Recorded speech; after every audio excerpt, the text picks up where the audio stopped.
ازيكم عاملين ايه؟ يا رب تكونوا بألف خير. النهارده هنعمل مسقعة الجميلة ديت اللي متعودين نعملها على طول. ولو قلتيلي بقى يا جوجو الزيت والدايت وكده هقولك هناكلها بس كل سنة مرة، يعني مش شرط بقى نعملها على طول، بس احنا لو نفسنا فيها نعملها مرة وخلاص على كده. تمام كده. بس عايزة اعتذر طبعا عن تأخيري في الفيديوهات، وعايزة اقول لكم بجد ان انتوا وحشتوني جدا جدا. يعني بحس ان انا بكلم صديقاتي او اخواتي او امهاتي. يعني بجد مش بحس ان انا بتكلم كده وخلاص، لا انا بكلمكم يا جماعة وبحب اخد رأيكم في كل حاجة. فبتمنى من ربنا ان ما تأخرش عليكم ابدا يا رب. بس زي ما احنا شايفين كده المسقعة يعني حاجة تفتح النفس، مسقعة على اصولها يا جماعة.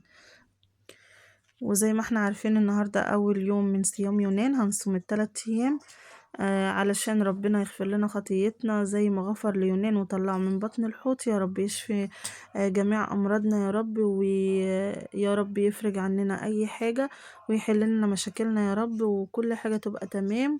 أهم حاجة إن ربنا يبقى راضي عننا يا جماعة ويغفر لنا خطيتنا. تمام كده. وأول حاجة دلوقتي بنعملها، هنجيب دلوقتي البتنجان وهنقطع الحتة ديت زي ما احنا عارفين كده ونظبطه كده ونغسله، وهنقطعه بالطريقة دي. احنا مش هنقطعه رفيع اوي يا جماعة. بصوا، هنقطع البتنجان كله بنفس الطريقة. اعملي بتنجانية 2 انتي وراحتك. انا في الوقت ده عملت 2 كبار بالشكل ده، وكنت محضرة فلفل رومي وفلفل اخضر، ولو عندك فلفل الوان برضو ينفع. وكمان واحنا بنشتري البتنجان اهم حاجة البتنجانية تبقى طويلة كده يا جماعة، ما بتبقاش مبزرة الطويلة دي، وتبقى خفيفة كده، تحس ان انتي ماسكة حاجة خفيفة في ايديكي. كده البتنجان بيبقى حلو كده ومفهوش بذر. تمام كده. وابيض كده من جوه وجميل. وهقول لكم على فكرة حلوة دلوقتي هتستفادوا بيها. عايزة اقولك وانتي بتعملي طشة الصلصة بتاعة المكرونة، هي طشة الصلصة بتاعة المسقعة. تمام كده. كلنا بنعملها واحد. فاحنا لما نيجي نعمل مكرونة بصلصة، نعمل حسابنا نعمل صلصة زيادة ونشيلها. تشيليها بقى في كيس في الفريزر، وهتنفعك بقى تعملي بيها بعد كده مسقعة. مش هقولك بقى تعملي بيها مكرونة تاني بصراحة. ما بتبقاش احسن حاجة لما بتشيلها في الفريزر. المكرونة يا جماعة لازم طشة التوم بتاعتها تبقى باينة كده في نفس اليوم وظاهرة. فانا يعني عشان كده بقولك شيليها للمسقعة تاني يوم بقى او تالت يوم او حتى بعد اسبوع. هتنفعك في المسقعة يا دوب، بس هتقلي البتنجان والفلفل وهتحطيها في الصلصة، فهتستفادي بيها. يعني يا رب الفكرة دي تكون عجبتكم وتستفادوا بيها ان شاء الله. كده قطعنا البتنجان كله كده وظبطناه بنفس الطريقة. دلوقتي بقى هنرشله الملح. الملح يا جماعة عشان ينزل كل المية اللي فيه وما يشربش زيت. وادي الفلفل الحامي اهو، وفلفل بارد لو انت حابة تحطي فلفل بارد بس. تمام، اعملي اللي يعجبك اهو. بصوا، اعملي اللي يعجبك واللي يناسبك برضه. هننضف الفلفل كده بنفس الطريقة، والفلفل ده كنت غسلاه ودلوقتي يا دوب هفتحه بس. انت هتلاقي كل حاجة بسيطة جدا معاكي وسهلة وانت بتعملي. طالما كل حاجتك مغسولة بتغسليها الأول وبعدين بقى بتشتغلي فيها. يعني أنا عايزة أقولك بجد يعني هي المسقعة ديت كلها بنستخدم فيها الزيت، بس بصراحة يعني ما نقدرش نستغنى عن الطريقة دي أبدا. يعني هي الطريقة دي الأصلية المسقعة من زمان كده واحنا بنعملها. فتحي بقى كده الفلفل علشان ما يعملش زيت في وشك ولا حاجة لا قدر الله. يعني بصي، فتحته كده كله بنفس الطريقة عشان ما يفرقعش. والمقطع ده كان جه بعد ده يا جماعة، فاعذروني يعني. فانا دلوقتي رشيت الملح على البتنجان علشان زي ما قلت ينزل كل المية اللي فيه، وهنوزعه كده بالطريقة دي كده، وهنسيبه بقى قبل ما نعمل الصلصة ونعمل باقي الحاجة بتاعة المسقعة. تمام كده. عايزة اقولك برضو انتي بترشي الملح اهم حاجة ان انتي ما ترشيش كتير، اعملي حسابك ان البتنجانة ذات نفسها بتملح. يعني عشان الاكل ما يبقاش مالح منك، عدلي الملح في الصلصة وعدليه في البتنجان يبقى قد بعض، علشان ما يزيدش منك في الصلصة. هو كده كده بيبقى مالح برضو واحنا بنملحه بالطريقة دي. كده كل حاجة جاهزة عندي. نروح بقى يلا بينا بقى نعمل الصلصة. بصوا بقى قد ايه الحاجة المتفرزة يا جماعة بتنفع. طبعا كلنا فرزنا القوطة وهي رخيصة كده، رخيصة بصراحة وجميلة يعني، وقوطة عاملة زي التفاح. فاحنا استغلنا الفرصة وخزنا كمية طماطم حلو. وادي المية يا جماعة اللي نزلت من البتنجان اهو. بصوا زي ما احنا شايفين كده، انا هدلقها.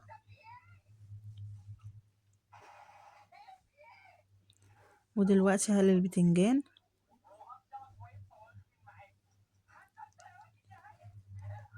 كل ما تنقعي البتنجان بالملح، البتنجانية تدبل وما تشربش زيت وتنزل المية اللي فيها كلها.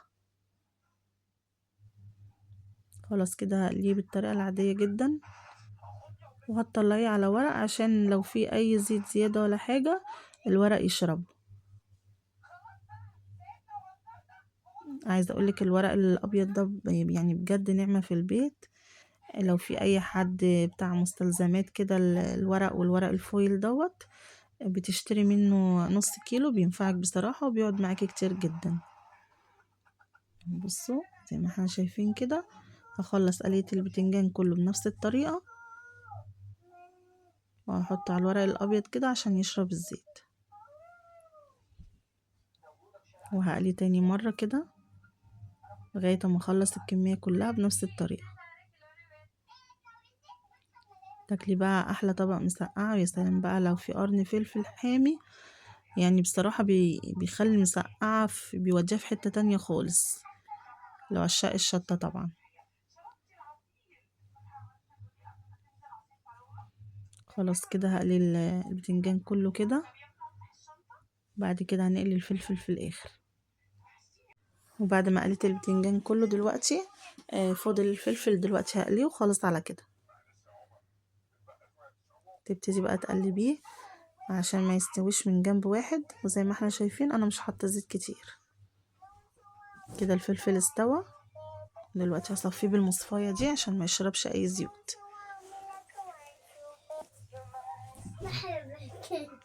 طلعه برضو على ورق ابيض زي ما احنا شايفين كده. ودلوقتي هنعمل احلى طشه لصلصه المسقعه. هحط معلقتين من الزيت، ما تكتروش يعني عشان ما يبقاش بقى الزيوت كتيره فيها. وده التوم المتفرز يا جماعه. بص فايدة بقى التفريزات بتبقى جميلة جدا، ما بتقفيش كتير في المطبخ. بص التوم ابيض زي ما هو كأني لسه عاملاه. يعني طول ما انتي محافظة عليه كويس في الفريزر هيفضل التوم حلو جدا لغاية اخر كيس تطلعيه. كده انا سيحت الصلصة، كيس الصلصة اللي وريتهولكوا سيحته كده بالطريقة دي. خلاص فك خالص. خلاص كده الطشة هتستوي اهو. انا عايزاها تديني اللون الاصفر الذهبي. تمام كده يا جماعة. بصوا انا بقلبها على السخونية علشان ما تتحرقش. بس بعد ما ادتني اللون الاصفر الذهبي الجميل طشيتها كده في الصلصة. وكده احنا جهزنا احلى صلصة للمسقعة. يعني كفاية ريحة الطشة دي بصراحة يعني تفتح النفس. تمام كده. خلاص كل حاجتنا جاهزة. البتنجان قليناه، والصلصة دلوقتي هسيبها تتسبك مع طشة التوم. زي ما احنا شايفين طالما طلعت الزيوت كده على الوش يبقى كده خلاص اتسبكت. بصوا بقى يا حبايبي عشان الفلفل اليومين دول بصوا بيبقى تحس ان القشرة كده فاصلة عنه. احنا هنقطعه بالطريقة دي، هيبقى كمان كده مش هيغلبك في الاكل، وهيبقى حاجة نظيفة برضو من البذر خالص. تمام اهو زي ما احنا شايفين كده قطعته بالطريقة دي. هتقولي لي يا جوجو ما قطعتوش وهو ني وقليتيه؟ هقولك عشان ما يشربش زيت اكتر من كده. لما بتقليه وهو حي كده ما بيشربش زيت ابدا زي وانتي مقطعاه. علشان انا جربت الطريقة دي برضو، جربته وهو متقطع لما قليته شرب زيت بصراحة. فانا قلت هقليه وبعد كده اقطعه. بصراحة، وهو متقطع يعني بيسهل على اي حد بياكل كده. اللقمة بتبقى فيها بتاكليها كده مرة واحدة، يعني مش بتقعدي تقطعي بقى. اهو بصوا، حتى الفلفل الرومي قطعته بالشكل ده. الطريقة دي حلوة يا جماعة، لما بتقطعوا الفلفل كده بتبقى شكلها كمان في المسقعة شكلها جميل كده وحلو. ورصيت البتنجان وعليه الفلفل، وحطيت عليه الصلصة بعد ما اتسبكت زي ما احنا شفنا كده، وهتحطيها بقى في الفرن وهتبقى احلى مسقعة ممكن نعملها. كل سنة وانتم طيبين يا جماعة بمناسبة صوم يونان، وكل سنة واخواتي وحبايبي طيبين بمناسبة شهر رمضان الكريم. احنا نعمل شوية تفريزات كده برضو عشان اخواتي وحبايبي يستفادوا وما يقفوش كتير وهم بيعملوا الفطار. تمام كده. بصوا حطينا بقى الفلفل، يعني حاجة كده شكلها يفتح النفس يا جماعة وجميلة جدا.